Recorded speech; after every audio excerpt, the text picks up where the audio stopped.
with MATLAB or with Python encountered some scripts done by Rich.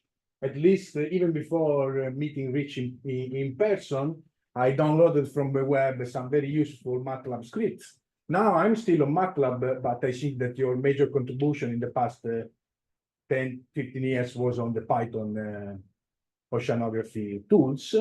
But we are not going to talk about that today, but we are going to talk about the opportunities offered by the cloud computing that are particularly relevant given the amount, the size of the data set is continuously increasing in our discipline. So Rich, I think, take the master at the MIT and then the PhD at the Woodsole, and he has been a scientist for the USGS for a few years, 20, 30, so enough.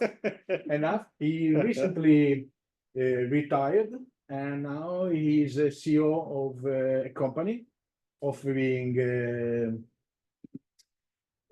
advices, maybe, right, on this topic of the data organization, architecture, and the elaboration on the cloud.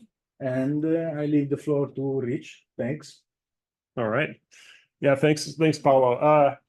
Yeah, I'm really excited to share this stuff with you. I mean, it's part of the reason I decided to leave USGS when it became when I could still get my little pension and do something else. I really wanted to try to share this kind of technology and tools with more organizations.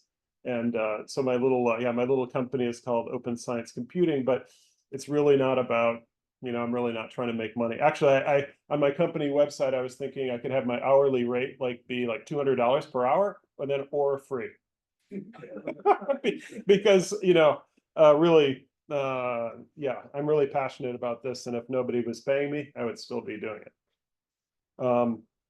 So I'm going to be talking today. I hope you see something in this talk that you will be able to actually take and use, or will inspire you to check some of this stuff out, because I really think it has the potential to change the way. The great thing about this approach is it improves your own selfish research interests, but it also makes it more possible for more people to join in the conversation and to have the kind of computations that allow them to look at things like climate models. And that's something that we didn't really have before, I'd say. So I'm going to give this presentation, but I'm going to give it basically on the, okay, that didn't work. Why didn't that present? Okay, hold on. Or maybe it did present. Okay, it just went into the background. Okay, I'm not going to hold on to that. So I'm giving this talk, but I'm giving it on behalf of this Pangeo community, which I've been involved with very heavily for the last 5 years or so. And this community, so it was really created by some selfish needs of Ryan Abernathy, actually, at Columbia. And he, was working with researchers on this model. This is a lower resolution version of a model that it was a 1 kilometer resolution model with 50 layers at 1 hour output. And with all the variables on this 3D grid, it was 1 petabyte of data for 1 year. So how do we look at data of 1 petabyte size, as a community, right? And we need to, the bigger the data is, the more we need to look at the data. In fact, part of the reason I've become so interested in data or model output and how we can make better tools is because as we, actually, I'm going to stop this movie because it's impossible not to just look at the movie. Actually, it's very high resolution. Yes. Yeah. I noticed. Yes, it is very. Where was I? I guess I was saying that what was I saying? Just the data set that people need to. Yeah. Okay, so yeah, forgive me because I'm a little bit probably 80% today. Yeah, so Ryan was an oceanographer, is an oceanographer, a physical oceanographer.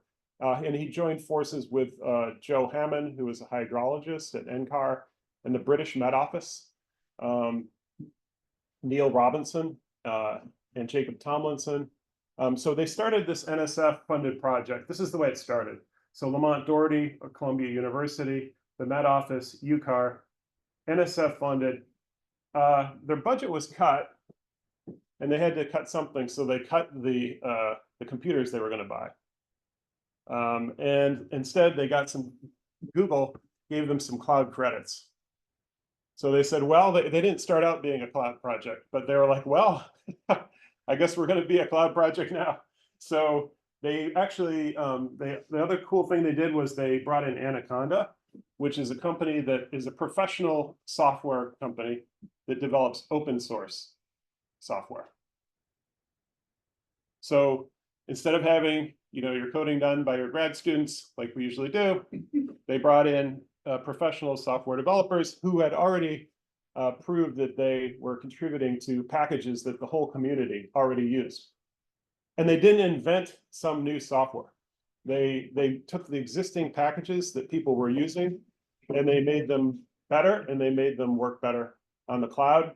And it was so successful. I mean, when I saw the presentation from this project probably about 4 years ago, I got like we call them goosebumps, like little, because it was just like the first time I saw like the first web browser, the Mosaic web browser, I thought, wow, this is going to change the way we do things. And it became very successful, joined by lots of other groups, lots of universities, government organizations, sponsorship by Amazon and by Azure. So it's really, as far as I can tell, it's still really the leading program. This Pangeo program is really leading the way in how to use the cloud effectively for the kind of work that we do with large model output, with remote sensing data, all the things that we, I think that you're focused on here in this organization, right? The other kind of amazing thing they did was right at the beginning, they had this statement on their webpage.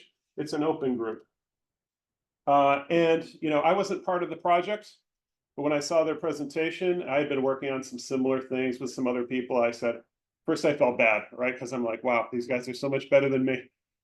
What have I been doing the last 3 years? And then I thought, you know what? I'm going to join these guys. And so you could just like fork their repo, add your information, like your affiliation, and then you were considered part of the team. And it was actually really true. At the beginning, I was saying, you guys are doing, and they say like, no, stop saying that. You are part of our team now. So, I've been heavily involved with this for the last 4 years or so. I'm on the steering committee now, and and I'm really just trying to show more and more people the capabilities. So, okay, so it's a community of people. It's also a platform. Everybody here has probably heard of FAIR, right? Findable, accessible, interoperable, reproducible. Nobody's going to disagree with any of those things. But that's not a platform. Like, I mean, how do you do this stuff, right? So Pangeo is in some sense also a platform. Like it's something that we can use to get us toward more fair distribution of data and use of data. So, this is sort of the core architecture of this platform. It's Python based. There's a package in Python called Xarray that represents the NetCDF data model that we all know and love and have used for 25 years. So you can import a NetCDF data set and understands dimensions and coordinates and attributes like units, and you can use all those things very effectively and easily in Xarray. The other thing that Xarray has is very clever on the back end or beneath the top layer of Xarray. There's a package called Dask, which parallelizes workflows. and allows you to do bigger than memory, existing memory computations by breaking data into chunks. Okay. So if you can put your data somewhere where it's accessible on the cloud, and your data is chunked appropriately, we'll talk about this later, but all scientific data is chunked, right? Like it may be the entire variable in your netcdf file, but there's a chunk of data there. It has a starting byte and an ending byte, some kind of compression scheme, some other information about how this variable, how you would read this variable in software, right? And all our formats have that, whether it's GRIB or netcdf or geotiff. They all have some metadata and they have these blocks of data. And if you can set things up so that you have lots of CPUs running, all accessing data at the same time, then you can get massive data IO rates. And that's what we need for working with these big data sets. The cool thing about this design also is that while it works very well in the cloud, the same set of tools, the same set of tools work on your HPC systems, even on your laptop, okay? And it's just a different way that you start these DAS clusters, with these, that's what all these words are down here. On your local machine, you would run a local cluster. It uses your local CPUs, but everything else in your code is the same. And if you're running on a HPC system and you have like Slurm, you can use Slurm to submit jobs that become the workers in your cluster to, again, read your data in parallel, and so on. This package, Holoviz, is actually a collection of Python packages that allow you to do interactive visualization of the data in your web browser. So it's Python code that generates JavaScript. I'm going to give you a demo of all this, hopefully. And this all runs somewhere. Maybe it's your HPC center. Maybe it's your local laptop. Maybe it's a cloud provider. And you interact with your web browser. So you just need this lightweight connection here to be running this code somewhere on a remote machine, hopefully one with a lot of CPUs, hopefully one on a fast internet. So you just have this little lightweight connection, and you can sit in the park with your hotspot on your phone, and you can process like terabytes of data. I've done this myself. Now, I have to say here, somebody said, that doesn't look like a scientist. And I said, why? Because she's a woman of a woman of color. And they said, no, because she's smiling. It's like, okay, that's good. All right, let's do a demo. All right, sit down for this. All right. So I'm going to log into it's called Jupyter Hub. It's a place where you can log in with some kind of authentication and run codes on the cloud. Okay, so this was actually the ESIP organization, the Earth Science Information Partners in the US. NOAA, NASA, USGS are the main contributors, and they are sponsoring this site, although actually Amazon is providing free credits to run this. And the idea here is that it's a place where scientists can experiment with these cloud native workflows before they start spending money or they decide, how they have to change their organizational cloud policies so that they can do this work. Okay, so I'm going to start a regular instance. It's small, 2 CPUs with 8 gigabytes of RAM. Okay, I got to remember to press harder on a Mac. So what's happening now is it's spinning up my own instance to use. Okay, and this scales up automatically. It's running on something called Kubernetes, which is open source software that manages Docker containers. Maybe you've heard of Docker. Yeah. Yeah. So it's generated me something that I can start coding in, and I'm going to show you. Let's see here. So I'm going to. There's some shared. Can you see that, by the way, in the back, or maybe a little larger? What is it?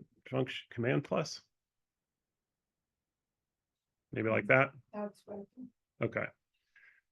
So there's a bunch of people on here. We all have these shared folders, so you're going to see a whole bunch of names here. And let's see, where am I? Okay, our Signal, repos. Okay. And I'll have to sort by modified because I can't remember, what I was working on last, right? Open data. Okay, bunch of notebooks. Probably a lot of you have heard of Jupyter notebooks. Yeah, so that's what I'm going to be showing you today. Basically, you bring up, so I'm using my web browser, right? And I'm going to execute Python code, but it's going to be executed on this server. And so in this case, we're going to explore some model output that I was involved with at the USGS. The main researcher behind this was John Warner. This is a coupled ocean atmosphere wave and sediment transport model, hence the funny spelling of coast. Okay, so this is a coupled model that John ran every day in our center for, I don't know, more than 10 years. And every day he produced 2 netcdf files. So we took those netcdf files, we processed them a bit, I'll tell you about that later. And then we put the netcdf files on the Amazon cloud. And that's what's going to be accessed here. Actually, Amazon agreed to host the data for free because they thought it would be a high enough value data set. So we're not paying for the storage and we're not paying for the access. Okay, so this is like typical Python stuff. I'm going to shut this down over here.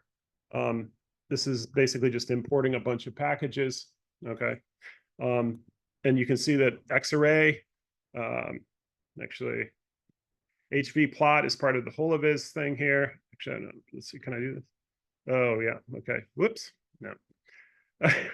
Okay. HV plot is part of the holoviz thing. Part of those tools. And we have xarray here. Okay. Well, I'm not going to go through that. So I'm just going to execute that. It just loads up some software packages, right? And now, let's see. And now I have this URL.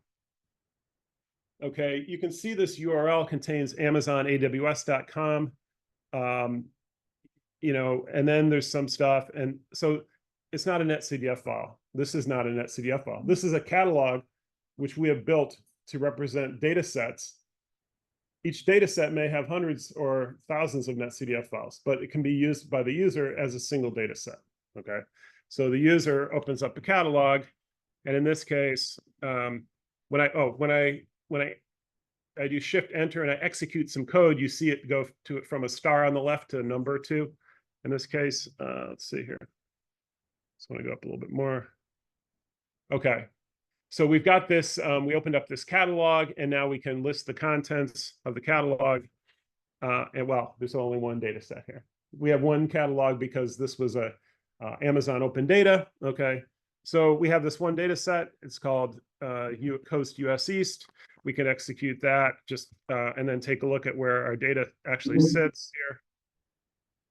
And this is all the information that's in this little intake catalog. Okay, I'm not going to go through all this, but basically we're going to come back to it. Okay, so now at this point I have a data set and I can say just to Dask. And at this point, we're going to load the data into xarray, but we're only loading the metadata. Okay, so it comes back with a little comment about something that's going to be go away in the future, but that's okay. Took 6 seconds to open this data set. And so we have this object ds. If we just type ds, we can see what this object is or what it responds back with.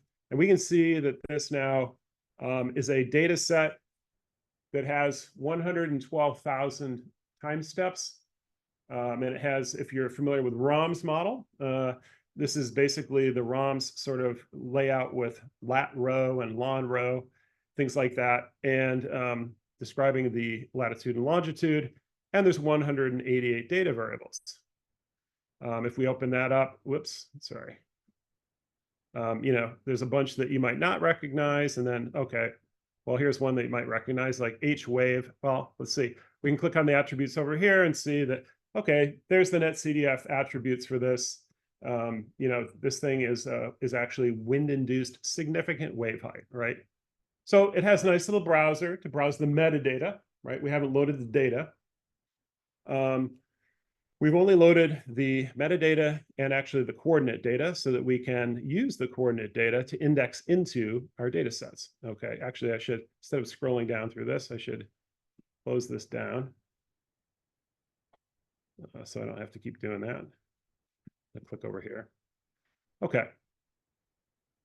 So now we pick a variable. So 188 variables and how many time steps? About 100,000. 100,000. So in every time step is 1 day? Every time step is 1 hour in this 1 model. hour. Okay. So, but it's a bunch of netcdf files that we're going to be accessing. Okay, it only looks to the user, it looks like just a data set, right? Like I open the data set, I work with the data, but on the back end, it's going to be dipping into those netcdf files and extracting the data that you asked for. Okay, so here's a variable, that we looked at, h-wave, and if we, we can access this one variable. So Xarray has an Xarray data set. It has Xarray data arrays that are, you might think of data set and variables. This is like a variable, right? This is the h-wave. It's got ocean time, and it's got eta row and psi row dimensions. I wanted to bring this up to show you this. We rechunked this data so that it is 168 values in time by 168 in Y and 224 in X. The original data, the full domain is 336 by 896, and the full domain, or at least the full number of time steps, is 112,000. Why did we pick these? We picked these because the original output, in fact, almost all the data we produce around the world, we just leave the way it came out of the model. We run the model a certain number of time steps and we write the output. And we run the model some more and we write it output again. And when we collect remote sensing data or we get GRIB data, we keep collecting these things and they all have one time step per chunk.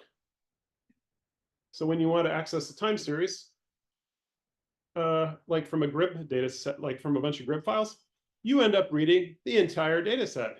You have to read each GRIB for the entire spatial domain, and maybe for the ROMS model, it might be the full domain as well, and it might be the full 3D field. To extract, if you want to extract temperature at a certain point in the grid, you end up reading all the data and uncompressing all the data just to get a few hundred kilobytes of time series at the end. Not a great workflow, but it's what we always do. And so it's crazy, right? This is the missing step. I think in courses where we teach people modeling, we should teach them to rechunk the data at the end so that people can extract a time series. So the idea here is that the people who extract a map are used to getting it fast. They're going to get it pretty fast because there's only 8 little chunks to load a map. Okay, but the people who are extracting a time series, instead of getting 112,000 points one at a time, which may take 20 minutes, 2 hours, or never because it fails, are going to get the data much quicker. Okay, and if we can use more processors to pull more chunks of data in parallel, it's going to be fast either way. So we can talk about this some more later, but how you rechunk data, we often want to rechunk data. We don't always want to rechunk data. If you're just doing maps, right? Everything's fine. All right. I'm going to gloss over this use of the CF conventions here. But I want to just show you how you can load some data, right? So we're going to select some data, time equals a particular date. And we're going to say, hey, get the data closest to this date. And we're still working with the wave height. And we can say dot load. This actually loads some data. We say dot load, and it loads some data in 3.6 seconds. And so let's take a look at that data. So we can say we have the data variable that we've just loaded. We can use this very cool HV plot tool.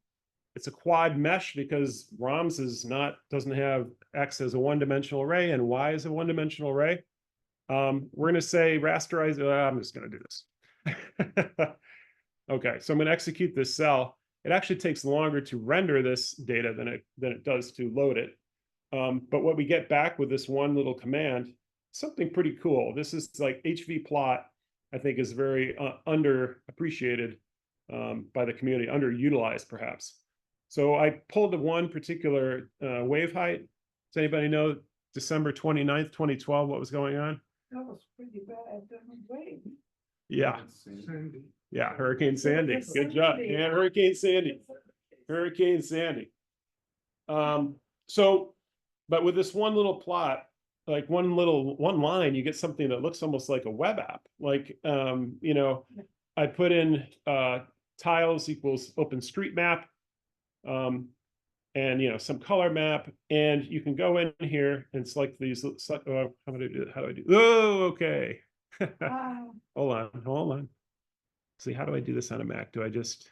Well, what do you want to do? I'm going to shift drag. Okay, maybe just.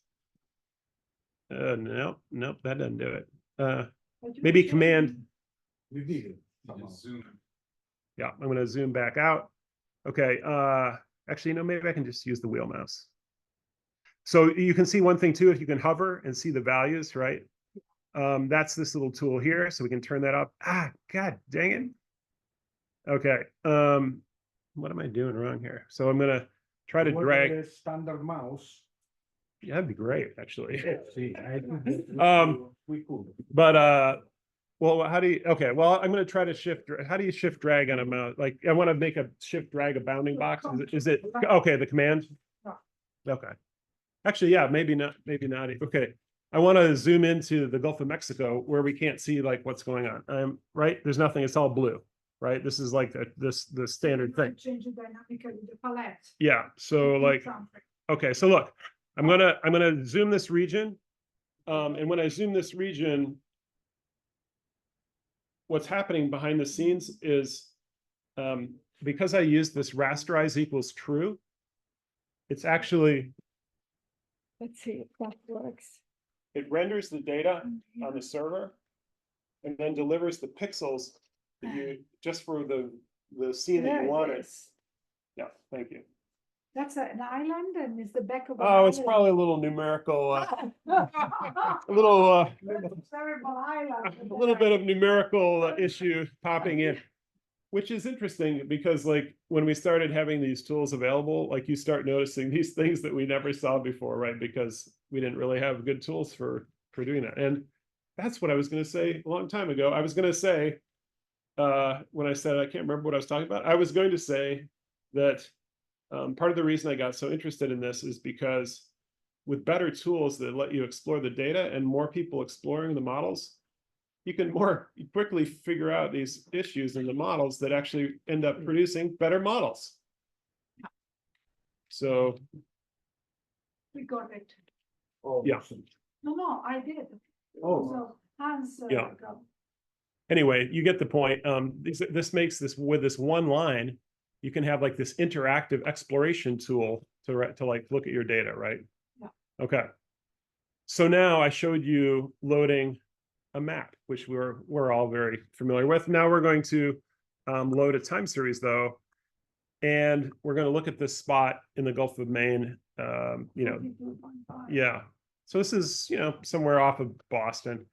And because this is unfortunately, if this was a one-dimensional lat long grid, we could just say to X-array, lat equals 42.5, lon equals -70, and it would extract the data, or we could say interp, and it would interpolate the data, which is a great tool. You know, just like we did time equals a real date, right? We could do the same thing for latitude and longitude, but because it's 2D, we have to have a tree and find the closest point.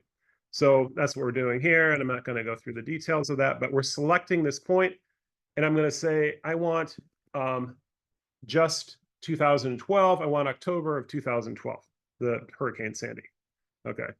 So if we execute this cell, what happened? Well, we didn't say .load. So it's just showing us what would be returned if we actually loaded the data. And this little picture shows us that there's 744 points in time and 1 point. Yeah, the point we selected. So that's, you know, 168. There's 5 chunks of data in this little data set that we're going to load. Well, 5 chunks. So it tells us here 5 chunks. Okay. because of the way we've chunked the data, right? We chunked at 168 and it's 744. So we have these 5 little chunks of data. Well, if we have 5 chunks of data, we can just go ahead and load those. That's not going to take very long. So let's load 5 little chunks of data. It took 2 seconds.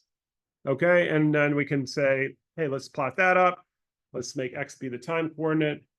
And there we go. We have a nice little time series plot of this 1 month of data at a spot. Nice. But here's the cool thing.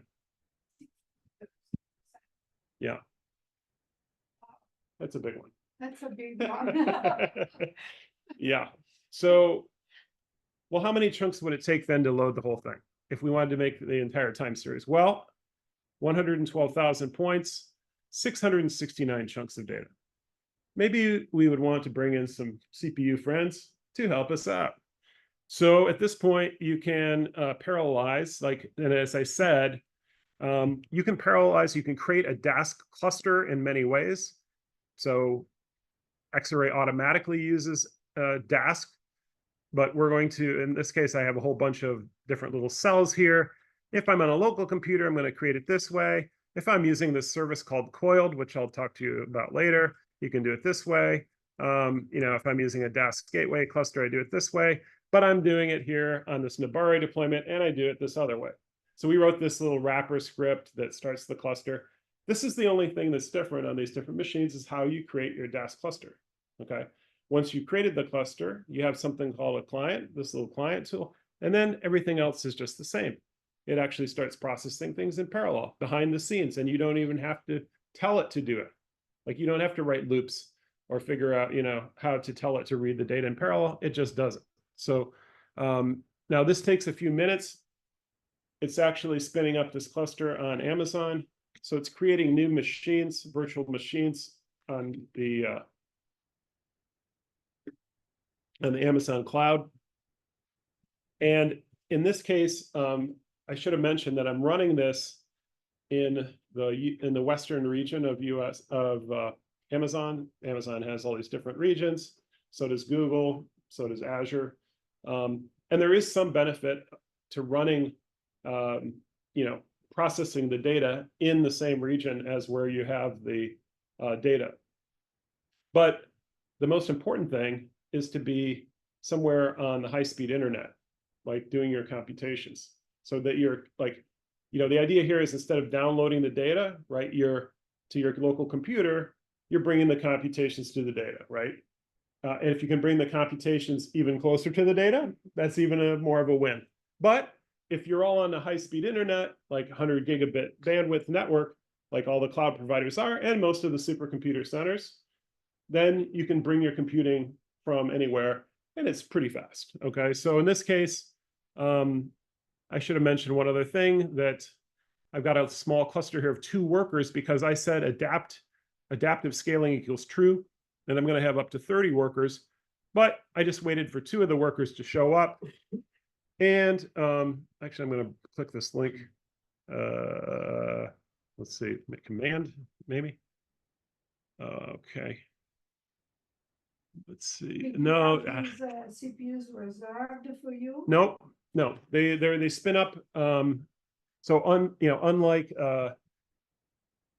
like you can create any size machine you want on the cloud, 30 CPUs, 60 CPUs, but here we're actually not creating new machines like that. We're creating small machines that support these Docker containers that then scale. We call it scaling horizontally. So you can have as many users and as many CPUs per user as you want, as you can afford. So be efficient. Yeah, that's the most efficient, right? Like the whole point on the cloud is here. Let me see here. What am I doing? I wanted to show the dashboard, but it disappeared. No, hold on. I just need to authenticate again. Okay, and just okay. Mac. Oh wait, no, I have my mouse. Your mouse. It's my mouse now. Listen, I like this mouse a lot, and I'm gonna keep it. Okay.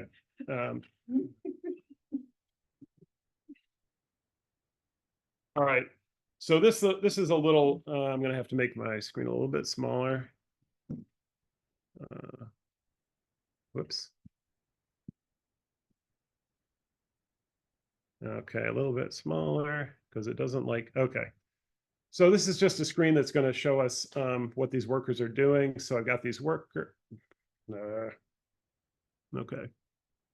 All right, so now I'm going to actually load that entire data set. Okay, so I'm going to say load here on the end. And okay, so now I've got these two workers. These two lines are showing what these workers are doing. If we hover over them, we can see that they're opening up a data set and they're loading little chunks of data. And because I've got this scalable cluster, they're actually saying, hey, we need some more CPUs. We've got some heavy load going on. Let's get some more workers going to help like load this data. On the bottom here, you can see that we've got 700 tasks that we're doing, and it's progressing along, but it's not progressing super fast. And so, it's going to bring in some more workers. So we had auto scaling from 2 up to 30. So it should start bringing in those other 30 workers. So it checks every once in a while and it says, do we need some more workers? And then it'll bring those in. And that's the way we want. This is like a cloud native workflow, is what we call cloud native, because like what you want to do on the cloud is you want to use more CPUs to do your work, because 60 CPUs for 1 minute on the cloud costs the same as 1 CPU for 60 minutes, right? So, would you rather do your work in a minute or wait for an hour? Costs the same, right? If you can use the workers efficiently. All right, so we should start. It's been a couple minutes. It takes a couple of minutes usually to spin up, these new machines. It depends on exactly what's going on Amazon. It looks like, have we only been going for a minute? Yeah, here they come. Okay. So these guys are piling in, and oh gosh, it's going to, we're not going to get. Yeah, now it's going to, obviously everything's going a lot faster. These guys are all reading those little chunks of data in parallel, and our 669 chunks of time series data, are now, like, we could have waited for this cluster to be there in the beginning, but I kind of wanted to show you that, that loading of the data. So that took 1 minute and 28 seconds to load that time series data. Somebody clicking around on YouTube wouldn't wait for 1.5 minutes to do anything, but a scientist might wait 1.5 minutes to see a full time series of the data that they spent 10 years on. We do. So it has to reassemble the time series. What's that? It has to reassemble the time series from all those workers. Yes, and it does that for you, like, without you doing anything. Now here again, we have a 20-meter. Oh, do we? Do we really have a 20-meter? Wave. Maybe the model blew up. Here. Well, we have also an 8-meter wave in 2010. Yeah. So let's exactly. So no, not Rich. Oh, wait. Okay. So if we. German mouse. Oh shoot. Is it backwards? No. I'm just clicking in the wrong spot. No, I'm not. Oh, wait, I need to select this tool over here. Sorry. So we can select these tools on and off. I'm going to take off. Well, I'm going to leave that on, actually. So this guy here. There's actually a break in the time series. Yes, as is, unfortunately the case when you're running forecasts as in a non-operational setting. This was a research model. But yes, we have some, we have some gaps in our time series. But, you can zoom in here, and this is the same that we were looking at before. So in fact, I missed it. So why didn't we get that? I mean, you're saying that the one we saw before was a sort of a first guess. It was only 1 month. Only 1 month. So I selected only 1 month. That's, and now I selected the entire thing because this is all of the 112,000 points. So not only did it load, relatively fast, and if we had more, CPUs running when we started it, it would have finished sooner. But, anyway, we can talk about this later, but that's pretty cool. So we saw the 10 years, 12 years of data on a plot that we can interactively explore again. And just to round out the common use cases here, in this case, we're going to select some time range, like 1 year of data, and we're going to take the mean over time. So we're going to compute a 1-year mean of this of the significant wave height. And we're going to do this compute here, which means don't just show me what you're going to get, actually do it. So because we have this cluster still running, hopefully we should see here. Now it's actually doing different kind of work.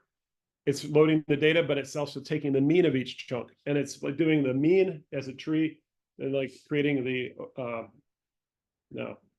as a tree in time to give you, just a 2-dimensional field of the wave height averaged over an entire year. Okay. So because the cluster is still running, we're chunking along, you can see the operations that are happening here. And the fact that there's very little white space here means that all these workers are busy. They're all doing things.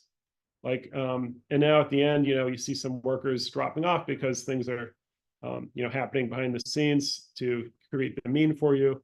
And so now let's use this very same plot command to check that out and see what that looks like.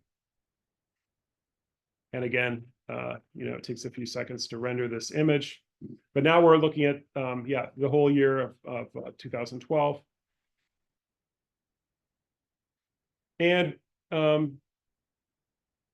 hey, this is actually, This is the average. this is the average. And look at this. Like when we did this, we were like, yeah, the Gulf Stream. Hey, there's locally high waves in the Gulf Stream. Okay, I mean, it's a coupled model. So that's kind of cool though, right? Like, anyway, so that's basically. It's not well known. Well, it's probably, I don't know if it's well known or not, actually. It might be a paper. We should put a paper. No, finally we see. I think it's that it's just enhanced like wind, enhanced wind speed essentially over the water because of those 2-meter currents That's and Shear. steepening the waves. it's No, shear. no, you no. Yeah, have shear. strong atmosphere Yeah, the and shear. Very strong current. Yeah, Your shear's yeah, amplified. yeah. But also it is something maybe due to the advection of the currents because. Oh, it's being blown. Because I'm sure it's a couple model, right? Yeah. So they get the currents. Yeah. Uh, Well, that's what in Ralph the was. wave model. Right, exactly. I think that's what Ralph was saying. It's like increasing the wind shear Okay. because the current it's the wind relative to the current, right? That's important. So Always. yeah. So and if you average that, apparently you get increased waves. That's an interesting thing. Yeah, it's cool. That's cool. It's pretty large scale. Yeah. I mean, So That's a you big should one. have the button right paper. Chat GPT Yeah. button. how many workers do you I'm not going to go through the rest of this notebook, but it has like some subsetting and regridding and stuff like that. Regridding. Oh, that's a very nice one. Can you talk about regridding or is too much? Well, I mean, yeah, well, we actually, is this one might just be subsetting, but anyway, I think we can talk about regridding, but there's just lots of, again, with regridding, there's lots of operations to do, right? So if we can take advantage of lots of workers, then we can do regridding faster. In this case, I'm just exporting some variables to a .cdf file, I guess. But we have lots of notebooks, obviously. Okay, so back to the presentation after that little demo. Yeah. So, but how the work is split between the different processes? Is by tiles, by Yeah. It's basically reading that's why the chunks of data are so important. Okay. If the chunks of data are very, very tiny, then each each task it has to read this tiny actually we're going to get into that a little bit. Okay. It's taking how much time do you want to spend on this? We can there's some really interesting things about chunking, I think, that I mentioned a little bit already. But on the cloud, when you're reading the data, you're reading it from object storage, which is cool because object storage has, okay, I think I'm getting ahead of myself. But remind me if I don't talk about objects. Well, I could just say at this point, we're used to writing on file systems and reading and writing to file systems. on the cloud, we're reading from object storage and often writing to object storage. So object storage is, well, it's still storage, but it has, when you interact through an API with the data, but it's a very, very reliable API. Like on Amazon, that API is called S3. Simple storage service. Yeah, simple storage service. Yeah. But the thing about, so somebody had asked about OpenDAP or something earlier on. Yeah, I used to be very heavily promote like the OpenDAP data service, because it allowed us a way to have great functionality and be able to access data in a common way. But as we all probably know, most of those data servers that provide the OpenDAP service are a bit fragile and they don't scale. So you can't hit an OpenDAP server with 1,000 requests at the same time and expect that you're going to get 1,000 times the performance. In fact, you may bring your server down, you know? So that's why this is also such a huge improvement. It's much more robust, accessing the data this way, and you don't need fragile data services in the middle. Okay. I just wanted to mention here that I showed you a few of these packages that live within this Python ecosystem, but there's many, many others. And so I showed you like working on some model output, but you know, if you had tabular data, or if you had like point cloud data, if you were doing machine learning workflows, like, you know, you could be using like this PyTorch package or TensorFlow. Basically, if you're working in this space, I tell people that you're future proof. Because I agree. yeah, because I mean, there's a huge community here, and you can do almost anything.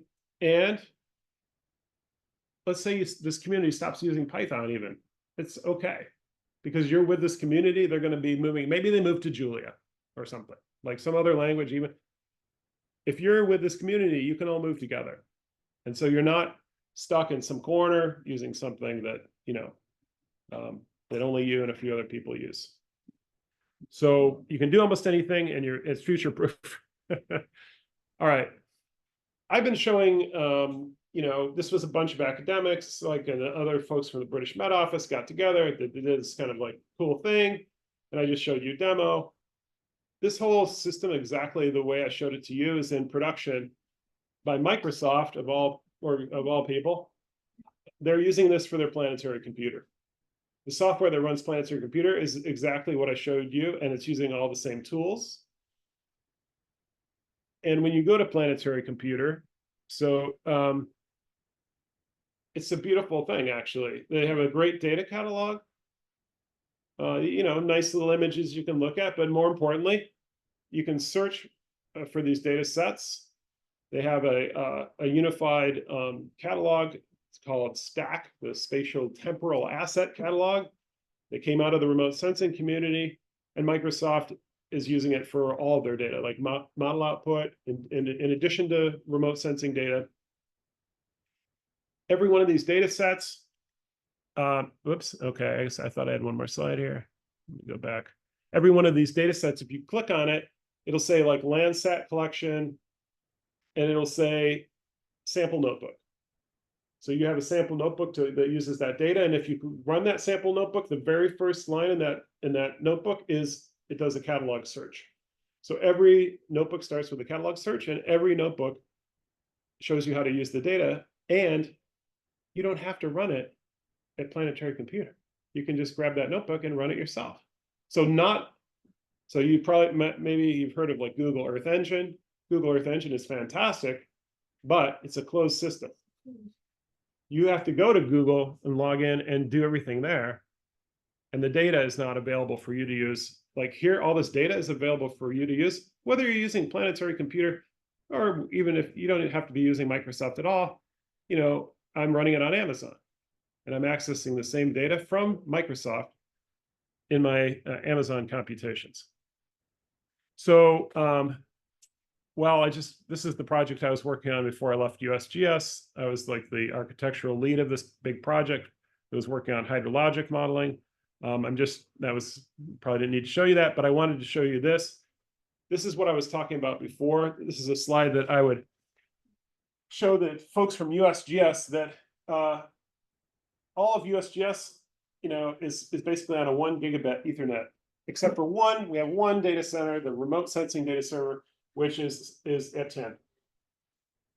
But all the cloud providers and all the internet too, which is our universities in the US connected with high-speed internet. A few other people like DOE, okay, they probably have 1,000. But all these organizations are on this 100 gigabit internet. So you want your data here and you want your computations here. And if you're in this circle, then you can compute locally in the high-speed internet sense. Okay.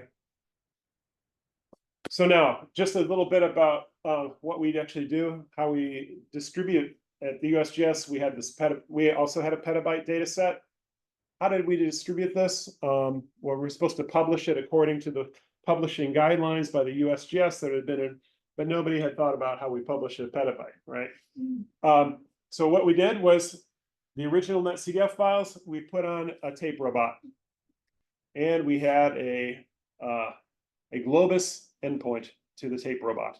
So there was a way that a user could request data from the tape robot and get the original NetCDF files. That was the official government publication of the data.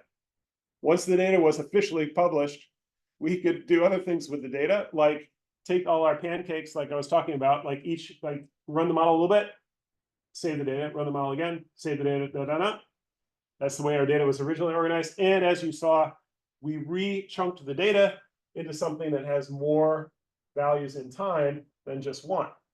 So we re-chunked the data, and then we put it on the high-speed internet.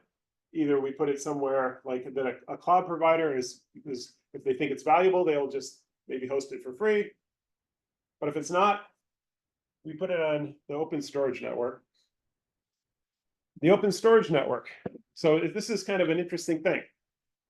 The great thing about computations on the cloud is you can get whatever you want, just use what you need and pay for that. Like you can get big machines, little machines, machines with big memory. You can get GPUs, so you can get whatever you need. But when you store the data, it's a different kind of thing, right? You just want to store the data and make it available. It's not like you got 5,000 choices of like how to store the data, right? Like, so the interesting thing about this is that right now, it actually makes sense to store the data at like an HPC center or someplace where you have some hardware to actually basically use your own hardware and provide the data to cloud computations. The Open Storage Network is an NSF funded project in the US that basically you pay $100K. They give you a petabyte of storage that gets plugged into one of the US HPC centers.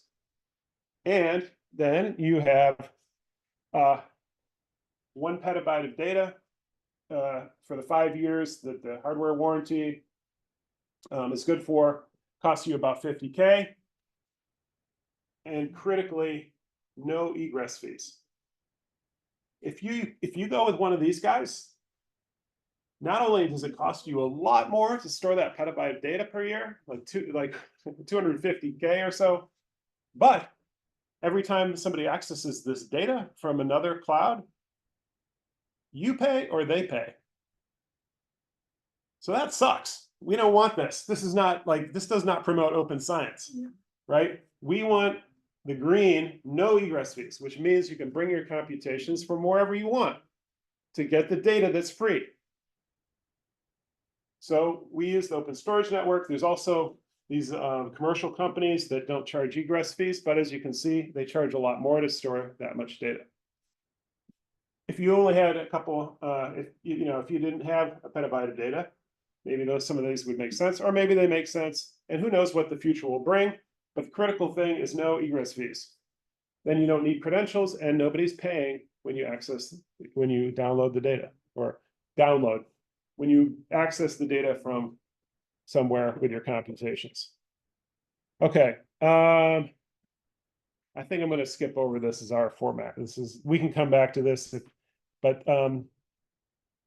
we used to think. I think I'll just say that when we started this project, the ZAR format was very prominent because we thought that you could not read NetCDF files effectively on the cloud. So this project was going around telling people that they had to rewrite all their data as ZAR in ZAR format if they wanted it to be cloud performant. Well, one of my little contributions to this was to help realize that it's all just chunks of data. The NetCDF files have these chunks of data.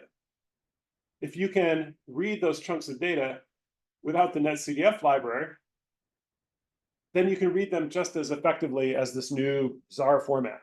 In fact, you can read it with the ZAR library itself. So you can actually make a collection of NetCDF files look like a ZAR data set, which means that you can have many CPUs dipping into these NetCDF files, pulling chunks of data. And that's what I actually showed you in the demo. The key thing is you need to load like the metadata in one chunk. So like we extract all the metadata from the NetCDF files, like where the byte ranges You are. basically create a description file, Yeah, like the grads. exactly. Yeah. And like RIB files with their IDX files that tell you the byte ranges that you need to go after. So we extract the traditional metadata, but also all the byte ranges, store that in a separate file that actually was the file that, if you were looking carefully when I described the data set, that's actually the file we're reading. It sounds a bit complicated, and it is, there's these layers, right, upon layers here.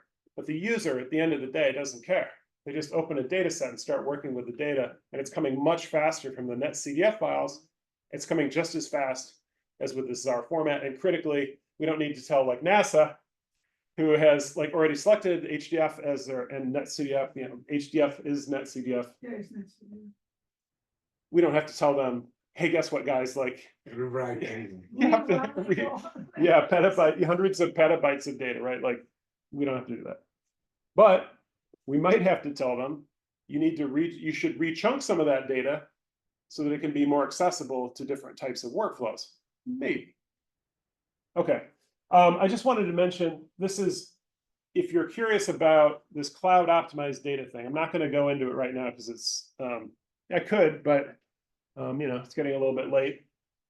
There's a great website, cloudnativegeo.org, which talks about a lot of these things. Like this thing that I was just talking about that lets you access collections of NetCDF files is called Kerchunk. It talks about ZAR. This is all for raster and data cubes, but point data, like LiDAR data, there's something called, it's actually called COP-C now. So this is the traditional file format. This is the cloud optimized one. If you're working with like shapes, lots of shapes, tons of polygons, you have this thing called GeoParquet, and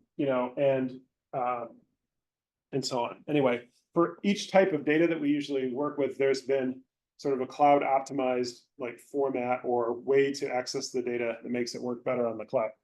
And I was going to say, the reason the cloud is different than a file system is because on the cloud, you access data through an API, and there's some latency when you read that chunk of data.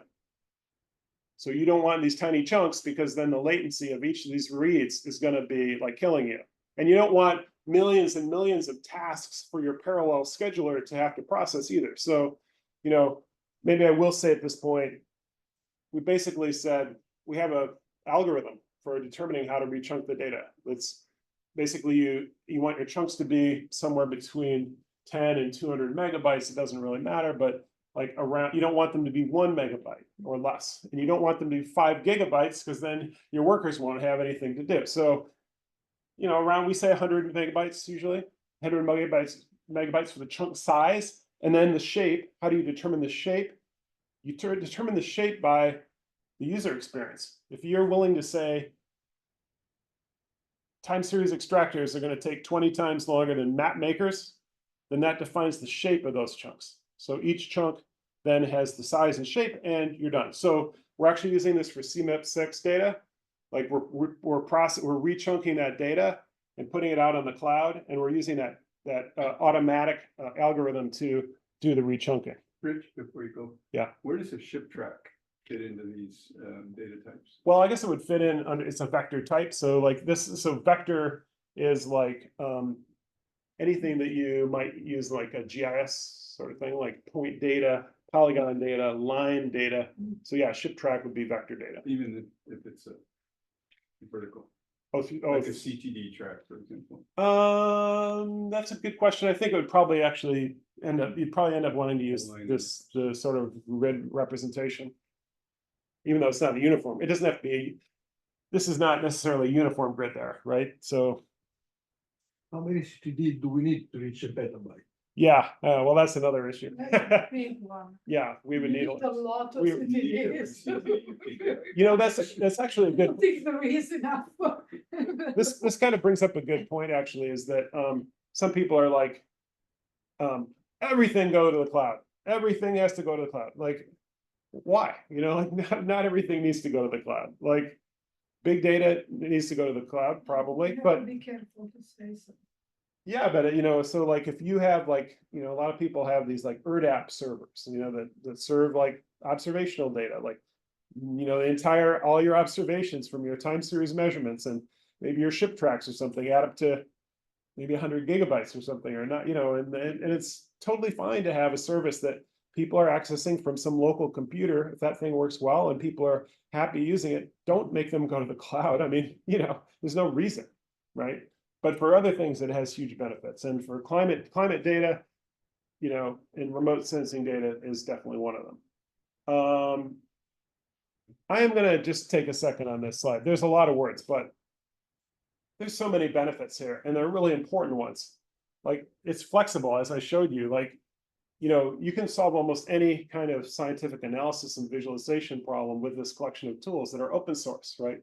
They're scalable. You can run them on any architecture. They're efficient in terms of, you know, people say Python is slow sometimes, but that's not true. Like, Python code has been now, the things that are slow have been made faster by, you know, C essentially running behind. There's lots of tools that basically make your Python code run at the speed of C. And these kind of parallel approaches can make it possible to do things faster than you could ever do before. Interactive, as I showed you. Scriptable, I didn't show you, but like I showed you interactive, like dinking around in a notebook. But you can, of course, like submit jobs to use these tools to process things in parallel and do this kind of work. Visualizable, future-proof, I mentioned. Open, this is a big one, right? Like, as I said before, like anybody in the world can use these tools if they have credit card or some cloud credits, right? There's lots of cloud credit programs where like you're a developing country or something, you can get cloud credits to, like, you know, probably do some kind of scientific work on this kind of data. And cloud friendly. Okay. I showed you running this on Jupyter Hub, like, you know, if you wanted to like deploy this kind of framework, how could you do it? You could run like these same tools on in your HPC center. That's an awesome way to go, actually, if you have an HPC center, and it's connected to a high-speed internet. Because then you can bring a whole bunch of CPUs from your, you know, and you're not paying the cloud, and you already paid for this HPC center, right? So you might as well use it. And some of the cool things about using your HPC center is while in the HPC center, they're waiting around to collect enough CPUs to run some big job. There's a bunch of CPUs that are just sitting around not really being used. And you can grab those and use those interactively to do this kind of work. Like, you can do interactive, the very same thing we were doing, interactive visualization analysis in a notebook using the cores that are just sitting around on your supercomputer. I do that all the time. Actually, well, I did that all the time when I was at USGS. It's really kind of awesome feeling because it's not something you're very, you know, used to. 2i2c is an organization that will just, like, you can pay them to basically set up a Jupyter Hub for your organization. They'll run it, and you just, like, you know, your users just use it. Coiled is a company that's super interesting. I actually use Coiled quite a bit. It's a paid service that provides these DAS clusters on the fly. So you can be sitting in your notebook, you know, and you can just call one of these Coiled clusters to start up and start running with the same software environment anywhere in the world. So if you wanted to process some data that happened to be in US West 2, you could start a cluster there, and it would process the data there and return the result to your notebook. The interesting thing about Quail, they say it's a paid service, but actually they give you 100,000 credits per month, I think it is, or 10,000 credits per month. And then I've never seen anybody actually hit that in the scientific community. So you only end up, I only end up paying what I would have paid Amazon anyway. And I get this great feature. So they're basically, this was created by earth science people related to earth scientists. Scientists created this company. They're making their money off of Wall Street because they're really using the big time. And so all the rest of us get to kind of like ride along and do some pretty cool scientific computing, like again, like anywhere in the world on any cloud. So like if there's a bunch of data sitting on Google Cloud, I told you that it works pretty well if you're all on the high-speed internet. Works even better if you can fire up the cluster right where the data is. And then Nabari is an open source software project. That's what I actually showed you being deployed. That's what we used. We used Nabari. It's free, and it allows you to deploy this very sort of complicated infrastructure on any cloud. So prior to this, we actually, tried to get people to understand like cloud DevOps, and we tried to hire them. And they, they would, stay with us for about a year or so until they went to work for like Uber or, some kind of web analytics thing making 300K a year. And so we said, okay, that's not going to work. We're going to get a consultant to work with us. Well, guess what? They cost 300K a year too.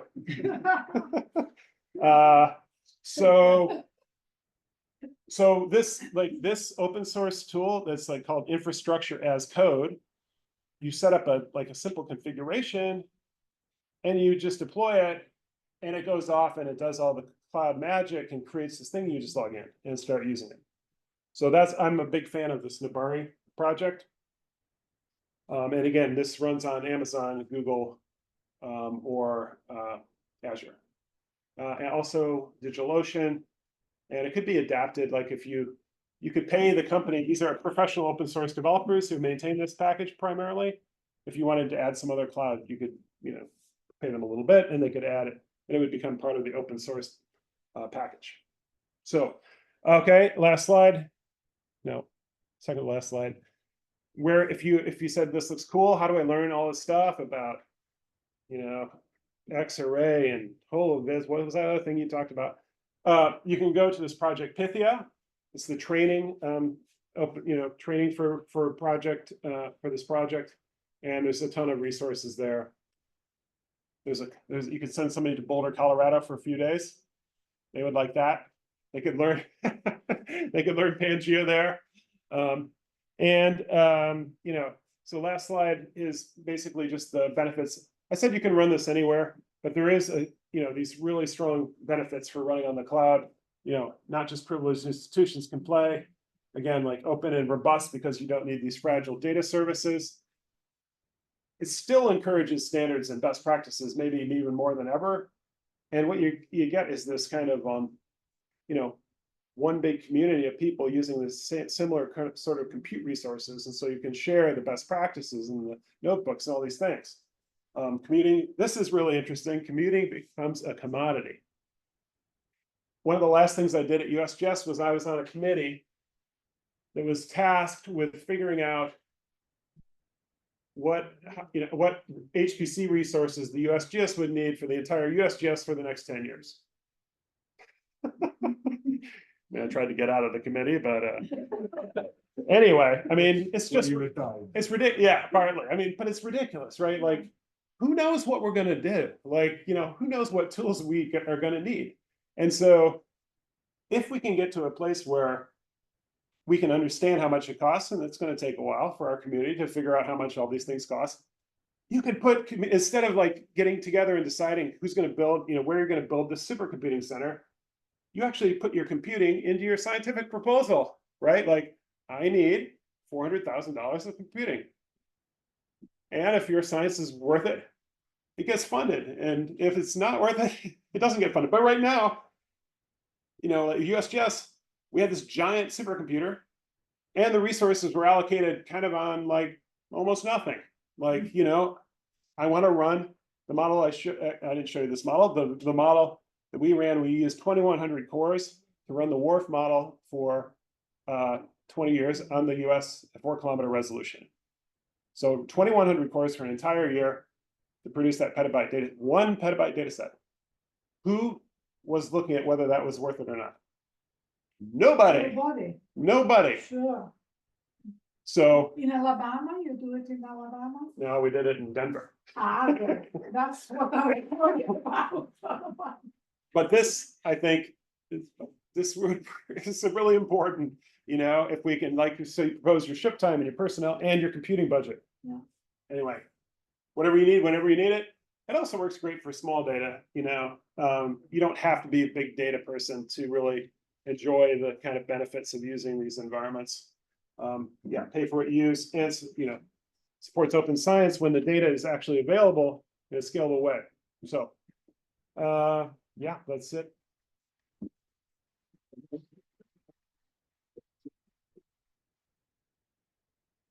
So, are there questions from the cloud?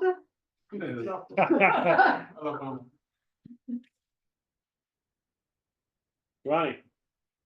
Giovanni, Yes, I have. Sorry, I had to come out of the room. But my question is it possible? Oh, first of all, thank you. It was very exciting seminar. And the question is it possible to deploy Docker prepared by the user, let's say, with the application that will use the data that are there, in addition to the notebook Jupyter? I mean, more sophisticated applications. And run them. Yeah, I mean, yeah, for sure that, so what I showed you was this Python-based processing system. It ends up getting run on containers, you know, on Kubernetes. So, you know, you could certainly use Kubernetes to run your containers if you had other kinds of containers. I mean, Okay. But this, you know, this, you'd have to know what you were doing, right? I mean, you would have to do more work than we did here. I mean, this is for, you know, basically making it simple for scientists to analyze big data. But I mean, you can do anything on the cloud, of course, but you know, scaling out Docker containers is what Kubernetes does, and that's what we were using in the demo. Okay. And do you have any possibility of using GPU for artificial intelligence in the present configuration? Yes. So, you know, the way we use it with the Jupyter hub is, in the beginning, I don't know if you noticed, but I selected a 2 CPU and 8 gigabytes of RAM. I had another selection, which was 4 GPU, 16 gigabytes of RAM. Okay. You can add as many different things on there as you want in other deployments, not on the ESIP one, because we don't really just want anybody grabbing a GPU and doing whatever they might do. Yeah. But on other deployments, like the one we did for the University of Genoa. So for the University of Genoa, we deployed Nabari with the GPU environment, or the GPU selector.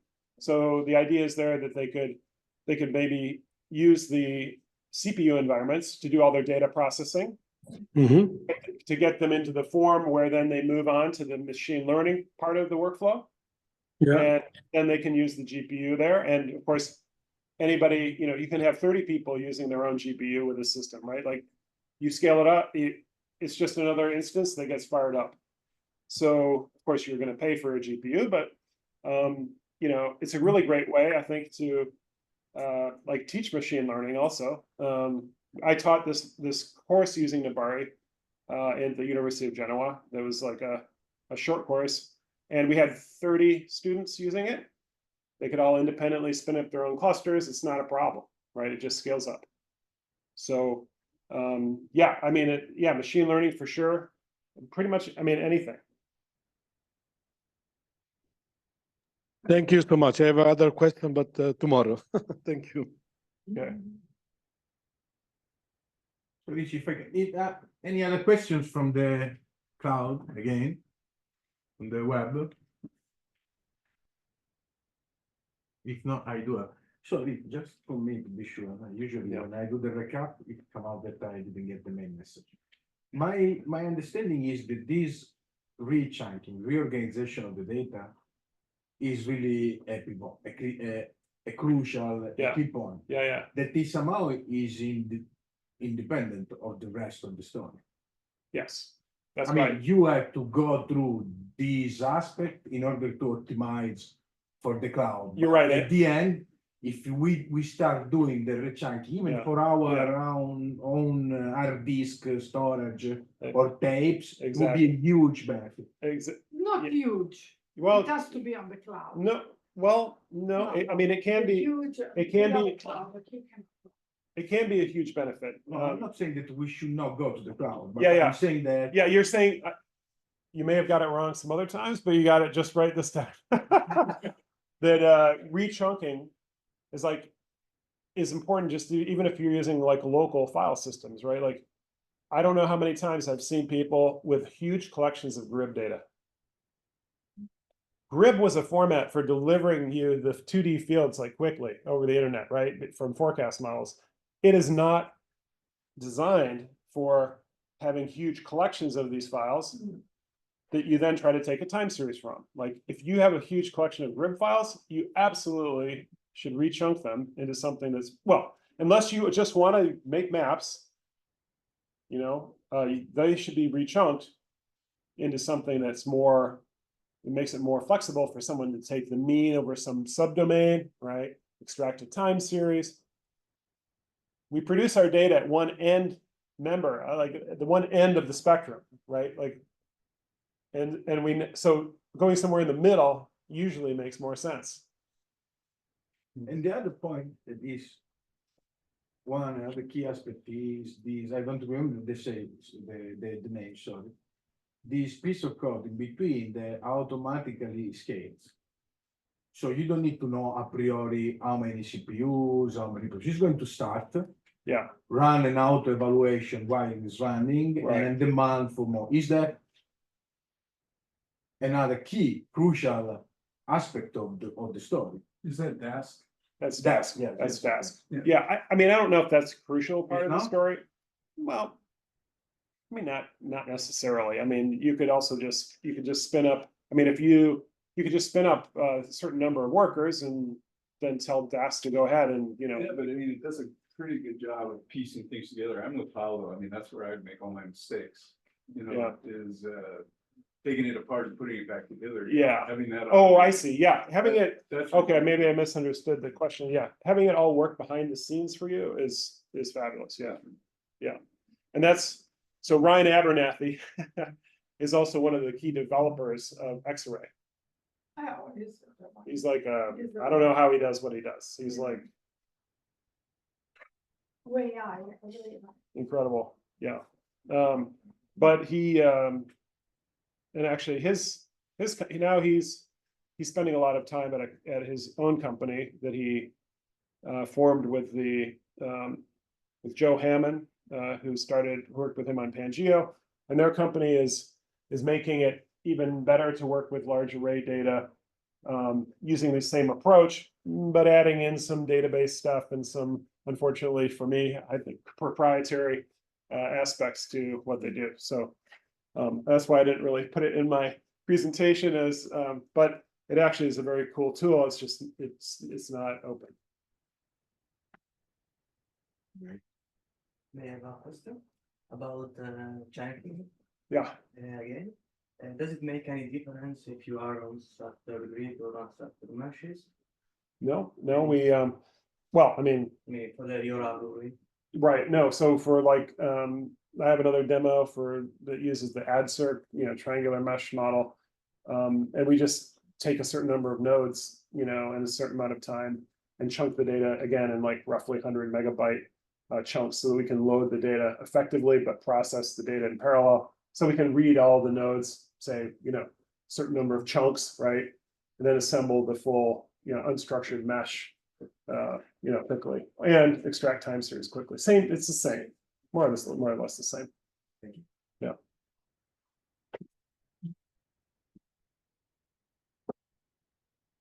Is it hot in here? Is it my, it is hot. Okay, it's not my,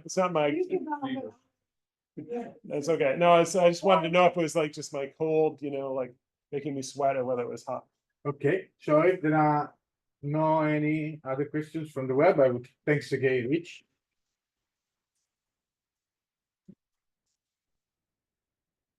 And thanks everybody for attending. We cannot see you, so I don't know if there is still somebody there. But Giovanni is probably still there having. Giovanni is there. Giovanni, Giovanni is I definitely. was here, no, but there is many people. Show. I mean, there I'm is, here I'm here also, Joaquin. Ciao Joaquin. Hi, Rich. This is Billy Kurafalu. Hey, wow, Oh, oh, sorry. that's awesome. actually, there are more people online than in the room. Oh, for sure. That's awesome. So thanks everybody. Thanks very much. Thanks, guys. Bye. Coast. This is the future of Global Coast. Mhm. This is it. It's future. Future proof.